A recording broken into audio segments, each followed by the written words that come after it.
Hello friends, आज के इस वीडियो में आपका स्वागत है। कृपया वीडियो के अंत तक बने रहें और लाइक, शेयर तथा कमेंट करना न भूलें। आज के इस वीडियो में हम माइक्रोसॉफ्ट वर्ड इंसर्ट टैब के बारे में पढ़ेंगे और यह वीडियो इंसर्ट टैब के ऊपर पहला वीडियो है और इस वीडियो का हमारा पहला टॉपिक है इंसर्ट टैब का पेज ग्रुप, जिसमें सबसे पहले आता है कवर पेज ऑप्शन। तो अब बिना देरी किए आज का वीडियो स्टार्ट करते हैं। तो आज का हमारा पहला टॉपिक है cover page drop down option.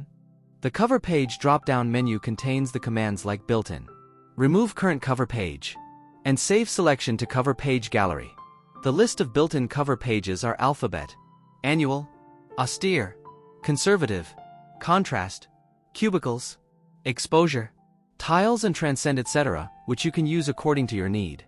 यानी इसका अर्थ है कि cover page drop down option में कमांड शामिल हैं जिनमें बिल्ट इन, वर्तमान कवर पेज हटाएं और सिलेक्शन को कवर पेज गैलरी में सेव करें जैसे ऑप्शन रहते हैं, तथा बिल्ट इन कवर पेजों की सूची में alphabet, annual, austere, conservative, contrast, cubicles, exposure, tiles और ट्रांसेंड जैसे ऑप्शन शामिल होते हैं, जिनमें से आप अपनी जरूरत के हिसाब से कोई भी कवर पेज चूज कर सकते हैं।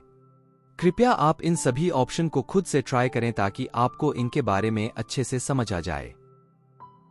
इंसर्ट टैब में हमारा अगला ऑप्शन आता है blank page. Inserts a blank page by inserting two page breaks, one above the current insertion point and one below it, making the text after the insertion point to go to the next page. इसका अर्थ है कि blank page option दो page break add करके एक blank page सम्मिलित करता है, जिनमें से एक वर्तमान इंसर्शन पॉइंट जो कि कर्सर की मदद से पता किया जा सकता है के ऊपर और एक उसके नीचे, जिससे इंसर्शन पॉइंट के नीचे का टेक्स्ट अगले पेज पर शिफ्ट हो जाता है। कृपया आप सभी लोग इस ऑप्शन को अपने कंप्यूटर सिस्टम पर ट्राई करें ताकि आपको ये ऑप्शन क्लियर हो जाए। हमारा अगला टॉपिक आता है पेज ब्रेक, जिसे शॉर्टकट कीज Ctrl+Enter से भी यूज किया जा सकता है, तथा Break option is used to insert a page break instead of displaying the breaks dialog box. And you can also access all the other types of breaks using the breaks drop-down on the page layout tab's page setup group, which we will discuss later. इसका अर्थ है कि page break विकल्प का उपयोग breaks dialogue box प्रदर्शित करने के बजाय पेज ब्रेक सम्मिलित करने के लिए किया जाता है, और आप पेज लेआउट टैब के पेज सेटअप समूह पर breaks option drop down box का उपयोग करके अन्य सभी प्रकार के ब्रेक ऑप्शन तक भी पहुंच सकते हैं, जिस पर हम बाद में चर्चा करेंगे। हमारा अगला टॉपिक आता है table. A table in Microsoft Word is defined as a collection of cells organized into rows and columns. इसका अर्थ है कि माइक्रोसॉफ्ट वर्ड में एक टेबल को रोज एंड कॉलम्स में व्यवस्थित सेल्स के संग्रह के रूप में परिभाषित किया गया है। Rows run horizontally across the table from left to right, or we can say that a row is the horizontal line of cells that contains data or information. इसका अर्थ है कि रो टेबल में बाएं से दाएं हॉरिजॉन्टल रूप से चलती हैं, या हम कह सकते हैं कि रो सेल्स की हॉरिजॉन्टल रेखा है जिसमें डेटा या जानकारी होती है। Whereas a columns run vertically down the table from top to bottom, or we can say that each column is a vertical line of cells that organizes data or information into categories or groups. तथा एक column table में ऊपर से नीचे तक लंबवत या vertical रूप से चलता है, या हम कह सकते हैं कि प्रत्येक कॉलम सेल्स की एक वर्टिकल रेखा है जो डेटा या जानकारी को श्रेणियों या समूहों में व्यवस्थित करता है। रोस और कॉलम को आपकी स्क्रीन पर दिखाया गया है। मुझे उम्मीद है कि आपको यहां तक समझ आ गया होगा।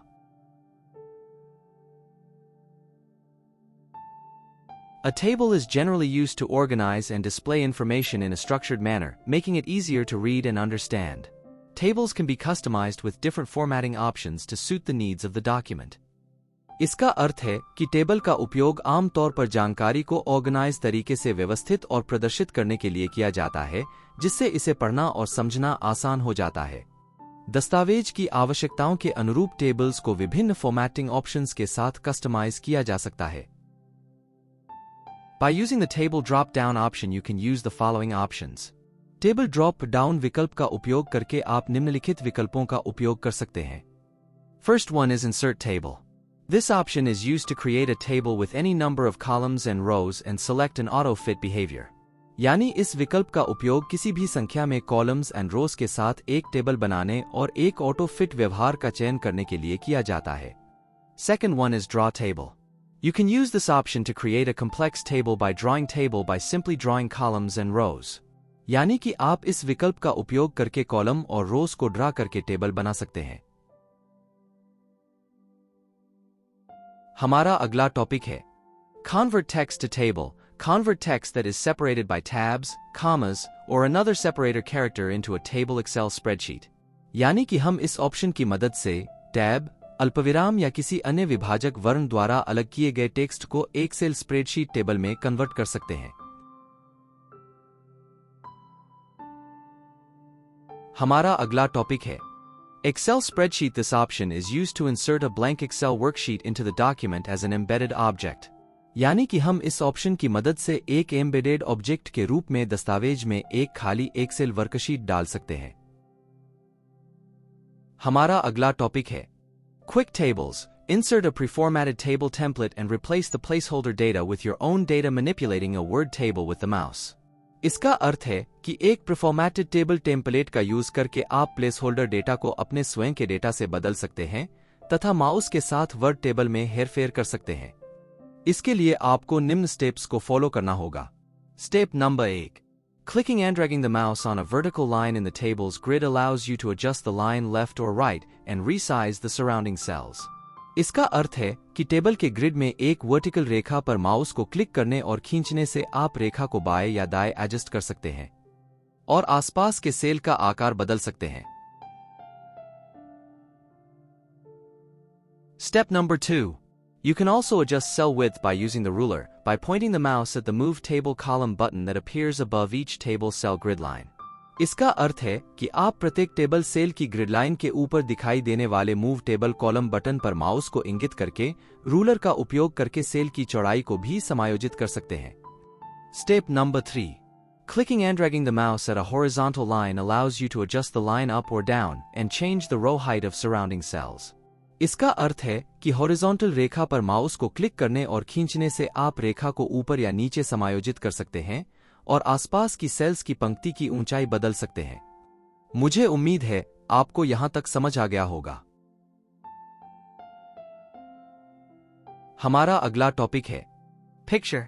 Pictures can be added to Word documents and then formatted in various ways.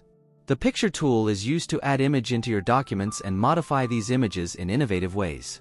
इसका अर्थ है कि पिक्चर को वर्ड दस्तावेजों में जोड़ा जा सकता है और फिर विभिन्न तरीकों से फॉर्मेटेड किया जा सकता है। पिक्चर टूल्स पिक्चर को आपके दस्तावेजों में आसानी से प्रस्तुत करते हैं और इन पिक्चर को इनोवेटिव तरीकों से मॉडिफाई करने में आपकी मदद करते हैं। हमारा अगला टॉपिक है clip art. To insert clip art into your document file, you have to follow the given steps. इसका अर्थ है कि अपनी दस्तावेज फाइल में क्लिप आर्ट सम्मिलित करने के लिए आपको दिए गए चरणों का पालन करना होगा। 1. Select Insert Pictures Online Pictures.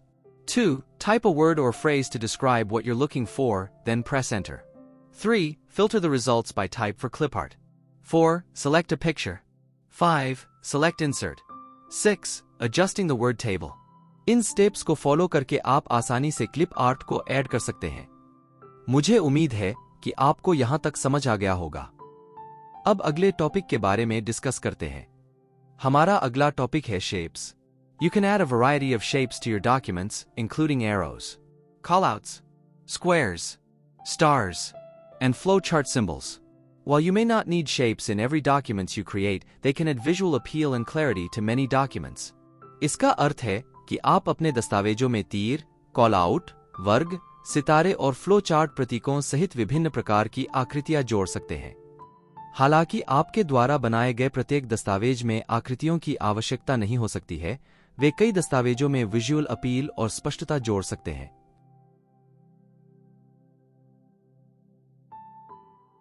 हमारा अगला टॉपिक है smart art. To add smart art, you have to follow the given steps. Firstly, select Insert, then Smart Art. On the left, select the type of layout you want. Select an option and select OK. Select Text and type the text you want. इसका अर्थ है कि smart art जोड़ने के लिए आपको दिए गए चरणों का पालन करना होगा। सबसे पहले इंसर्ट को चुनें, फिर स्मार्ट आर्ट चुनें। बाईं ओर अपने इच्छित लेआउट का प्रकार चुनें। एक विकल्प चुनें और ओके चुनें। उसके बाद टेक्स्ट चुनें और अपना इच्छित टेक्स्ट टाइप करें। मुझे उम्मीद है कि आपको यहां तक समझ आ गया होगा। आज का हमारा लास्ट टॉपिक है chart. Charts are used to display series of numeric data in a graphical format to make it easier to understand large quantities of data and the relationship between different series of data. इसका अर्थ है कि chart का उपयोग संख्यात्मक data की श्रृंखला को graphical प्रारूप में प्रदर्शित करने के लिए किया जाता है ताकि बड़ी मात्रा में डेटा और डेटा की विभिन्न श्रृंखलाओं के बीच संबंध को समझना आसान हो सके। चार्ट्स से आप कॉम्प्लेक्स डाटा को बड़ी ही आसानी से समझ सकते हैं तथा चार्ट्स कॉम्प्लेक्स मैथमेटिकल वैल्यूज या रिजल्ट को बड़ी ही आसानी से समझने में मदद करते हैं। आज के लिए बस इतना ही। इसी तरह के वीडियोस पाने के लिए बने रहे ओल्ड स्कूल के साथ। Thanks for watching.